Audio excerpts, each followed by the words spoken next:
Napakaalam ngayon ng usapin tungkol sa parusang bitay. Kasing init nung panahong 4 na taon naming dinidebate sa Senado ito. Ngayon, tanong ng isang panig, bakit pinalusot si Echegaray gayong napatunayan ng siya'y nagkasala?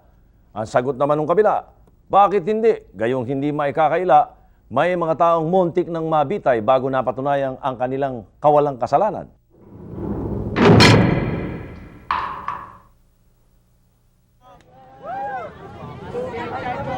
Siya si Fernando Galera, may 31 taong gulang.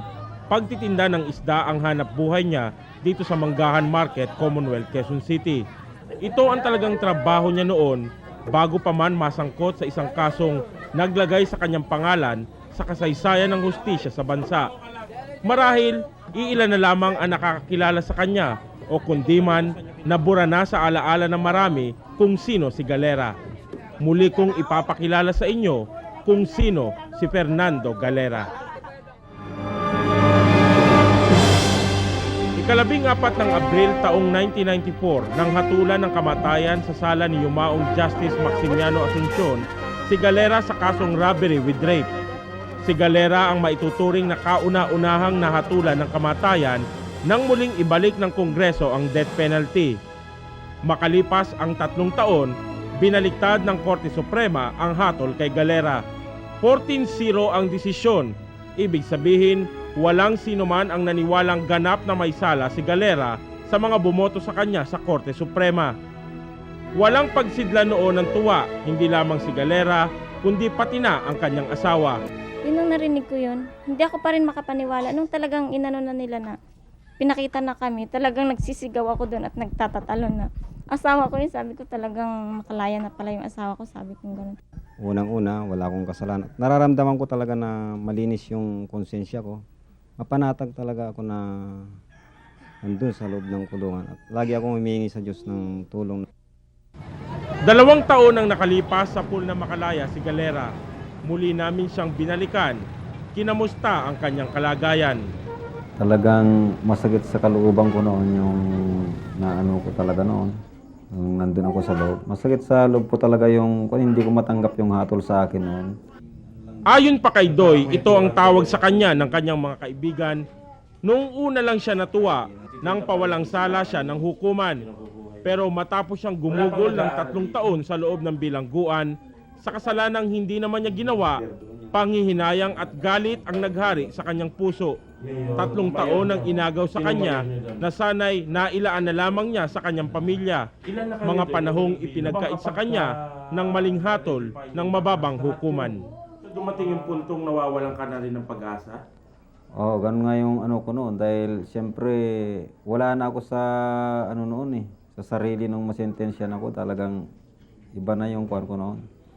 Talagang gusto ko na tapusin yung kwan noon. Dahil nga doon sa hinatol sa akin, hindi ko matanggap yung kasalanan. Saka yung kahiyan na pinaan nila sa akin, hindi ko nagawa. Nakasama ni Galera sa bilangguan si Leo Echegaray sa loob ng 2 taon. Naging magkumpari pa raw sila. Si Echegaray ang pumangalawa kay Galera na nahatulan ng kamatayan. Mabuti naman siyang tao kung anin mo talaga sa personal dahil ako mismo nakaano sa kanya. Nakasama ko siya. Maganda naman ang pag-uusap. Pero minsan tungkol sa kaso kasi medyo ang bawat sa amin umiiwas dahil yun po yung patakaran doon. Si Leo yung bali pumalit dun sa iniwan mong posisyon na kauna-unahang mabibitay. Nitong mga nakaraang araw, naging usap-usapan yung kaso niya. Paano mo nakikita yung pinagdaanan ng kaso niya?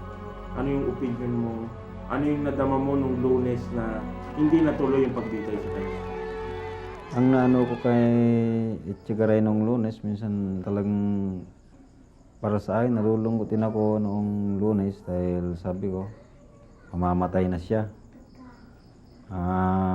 Talagang mano rin ako dun sa nakikiramay din sa ako sa kanya kung sakaling natuloy. Kaya lang sa awa ng Diyos, hindi naman natuloy. Kakampi mo yung mga inaakit. Looking forward to this day. She had been offered. Umasa ang mga anti-death penalty advocates na hindi matutuloy ang pagbitay kay Leo Echegaray. Naging media property ang kwento ni Echegaray nitong mga nakaraang linggo. Ngayong mainit na mainit ang issue, hindi maiwasang mabuklat ang iba pang mga kwento gaya ng kay Galera.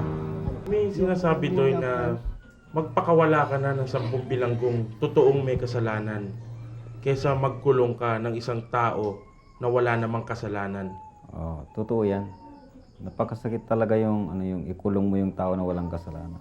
Dahil kaya minsan marami nagre-rebelde dahil sa mga ganyan yung mga ganyan na sistema ng ating Diyos lamang ang may karapatan na kumitil ng buhay ng tao. Yun ang ko dahil ang death penalty naman hindi naman makatao yan.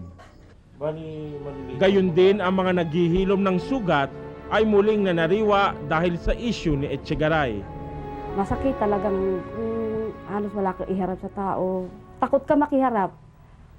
Hindi mo alam kung wala kang alam na gawin Yung ayaw mong tumikim ng pagkain.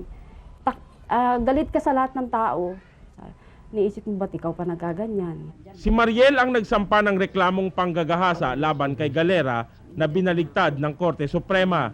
Para kay Mariel, ang pagbitay daw kay Echegaray ang kahit paano'y makapagdudulot sa kanya kahit konting katarungan. Sana isipin nila na hindi tama yung sana wag mangyari sa inyo. Kung sa inyo nangyari yan, sa mga anak nyo, sa mga anak ng mga judge, sa anak ng mga ng presidente, sa anak ng yung mga anak nila mga babae, wag sana mangyari. Kasi kung sa kanila mangyari yan, hindi nila masasabi na sana wag ituloy ang bitay. Dahilan din sa issue ni Echegaray na buhay ang debate kung makatao bang parusa ang kamatayan. Tila nahati ang opinyon ng taong bayan, subalit lumalamang pa rin ang nagnanais na ituloy ang pagbitay kay Echegaray. Ngayon wala na palang kwenta ang mga bata, ngayon hindi na sinesave. Ba't pa sila gagawa ng batas kung di nila man lang ipatutupad? Kasi in the first place, wala tayong karapatang kumitil ng buhay. Diyos ang nagbigay niyan Masama ang loob namin. Dahil gusto namin matuloy. Muli, binalikan namin ang mga dating nasa death row na nabigyan ng kapatawaran ng Pangulo o Executive Clemency. Isa si Mang Adelaido na nasintensya ng kamatayan noong mga unang taon ng dekada 70. Ang maaari lang ay alisin na ang sentensya ng death penalty. Kasi ang makakuha lang sa buhay ng tao, Diyos lang. Ayon kay Ramos, ilang saglit na lamang at bibitayin na siya. Nakaupo na siya noon sa silya elektrika nang patawan siya ng executive clemency ni Pangulong Ferdinand Marcos. Tumawag ang Malacanang si Presidente Marcos. Postpone ang pagbitay ni Ramos. Binigyan ako rep at 35 days. Hanggang panaisit na ang schedule. 12 taon namang napiit sa Muntinlupa si Ambrosio Sumalbag, bukod pa sa 2 taon sa Nueva Ecija Provincial Jail sa kasong robbery in band with homicide. Death sentence ang inihatol sa kanya. Ngayon nagtatrabaho siya dito sa Episcopal Commission on Prison Pastoral Care, isang tanggapan ng Catholic Bishop Conference of the Philippines. Hindi po kayo naniniwala sa parusang kamatayan? Hindi ako niniwala. Talaga labag sa paniniwala ko yan. Bakit po? Una sa lahat, ang Kristiyano ay talagang pagpapatawad ang elemento o pangunahin na katotohanan na yung pag-ibig sa kapwa at kasama yung kung umiibig ka sa kapwa mo, nagpapatawad ka. Katulad ni Galera, pinawalan sala din si Mang Ambrosio ng Korte Suprema. Subalit, 14 na taon ang nasayang sa kanyang buhay dahil sa maling hatol sa kasalanang wala naman siyang sala. Tinawag na Bureau of Correction yung Bureau of Prison dati dahil ang nakalagay doon sa Administrative Code of 1987. Para baguhin yung mga nakukulong. Talagang to correct so that they will become productive member of the society once they return to the society which they had offended. Whereas kung papatayin, ay kung patay, wala ng koreksyon.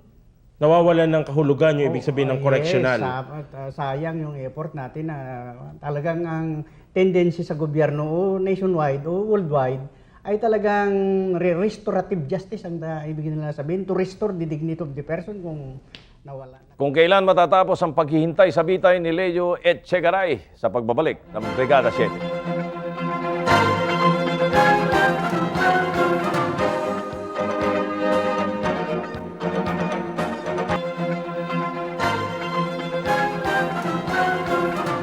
Tila nabigyan ng ikalawang buhay si Leo Echegaray nang maglabas ng TRO ang Korte Suprema. Parang pelikula. Pero sa takbo ng mga pangyayari ngayon, tila ang ikalawang buhay na ito ay hindi rin magtatagal.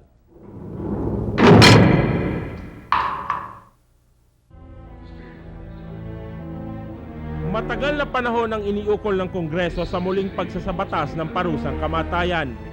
Sa kasaysayan ng paglikha ng batas, ito ang pinakamahabang pinagdebatihan ng mga mambabatas. 4 na taon ang ginugol bago ito pumasa sa Kongreso. Noong 1994, muling naisabatas ang parusang kamatayan. Ang sumunod na naging katanungan ay kung anong uri ng pagpatay ang gagamitin sa pagbitay. Nooy, silya elektrika ang ginagamit. Marami ang tumutol na dito. Hindi daw makatao, kung kaya lethal injection ang ipinalit. Ito na daw ang pinakamakataong paraan ng pagbitay. Tapos na ang mga panahon ng debate ukol dito. Umiiral na ang batas. Pero tila nabuhay ang debate dahil sa pagpataw ng temporary restraining order ng Korte Suprema sa itinakda ng pagbitay kay Echegaray noong Lunes.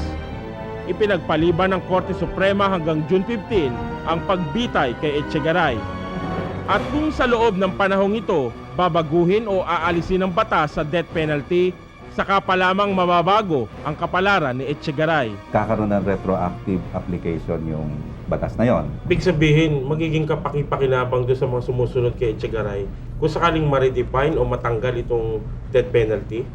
Tama, ganun yun. No? So kung later on, alisin yung death penalty, nandito pa yung mga sina Mr. Echegaray at kung sino pa yung mga i-execute, pag na-repeal yung death penalty law, hindi na sila i-execute. Hindi nakaiwas ang Korte Suprema sa nag-aalim po yung galit ng iba't ibang grupo sa naging desisyon nito sa kaso ni Echegaray. Nagsagawa ng kilos protesta ang iba't ibang organisasyon. Gayun din ay dobling ingat ang isinasagawa sa compound ng Supreme Court dahil sa mga pagbabanta na pasasabugin ang gusali nito. Ayon kay Attorney Nagrampa, pinangunahan ng Korte Suprema ang Kongreso sa pagrepaso ng batas sa parusang kamatayan. Noong Lunes, tanging executive clemency na lamang ang natitirang pag-asa ni Echegaray para makaiwas sa kamatayan.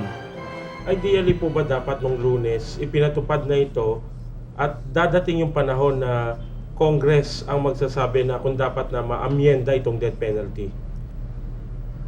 Dapat sana ganun na nangyari. Kung merong scheduled execution, mag-execute. Ang Congress naman, on the other hand, on its own, without having to bother kung ano yung pag-iisip ng Supreme Court. At ang Supreme Court naman din, hindi naman kailangang tingnan kung ano yung ginagawa ng Congress. Congress on its own can proceed to rethink and study the death penalty law. Subalit para sa simbahan, ang pangyayari noong Lunes ay maituturing na himala, kaloob ng Diyos. Ilang grupo ang naninindigan na dapat pawalang saysay ng mga mambabatas ang parusang kamatayan. Laging sinasabi na liability, hindi, patayin na kasi baka gumawa. We've experienced, this is not true at all. People can change through God and through people. Ako, bilang debotong Katoliko, laban ako sa death penalty. Kaya lang, as a lawyer, yung hanap buhay ko, I favor it under justifiable circumstances. Meaning, kung talaga kailangan, karumal-dumal talaga na krimen, ay pabor ako. May kasalanan siya. Sa pananaw naman ni Atty. Nelson Borja, abogado ni Fernando Galera, pinanigan nito ang naging desisyon ng Korte Suprema. Nangangailangan daw na baguhin ang ilang probisyon ng death penalty. Bakit ko simple rape lang ay death penalty? Pagka rape with homicide or rape with murder, death penalty rin. So the law is not just. It is not fair to Echegaray. So justice demands that the penalty for Echegaray should be reduced to life imprisonment or reclusion perpetua. Hanggang sa June 15 ng taong kasalukuyan ang itinakda ng Korte Suprema para bigyan ng panahon ng Kongreso na pag-aralan kung babaguhin o pawawalang bisa ang batas sa death penalty. Hanggang June 15 din nakabitin ang magiging kapalaran ni Leo Echegaray. Samantala, habang nakabitin ang lahat, ay magpapatuloy ang mga argumentong sangkot sa isyong ito. Abner Mercado para sa Brigada 7, reporting. Hintayin na lamang natin ang magiging desisyon ng Korte Suprema at sana'y magliwanag na ang isip nila. Ang bagong basilan sa pagbabalik ng Brigada 7.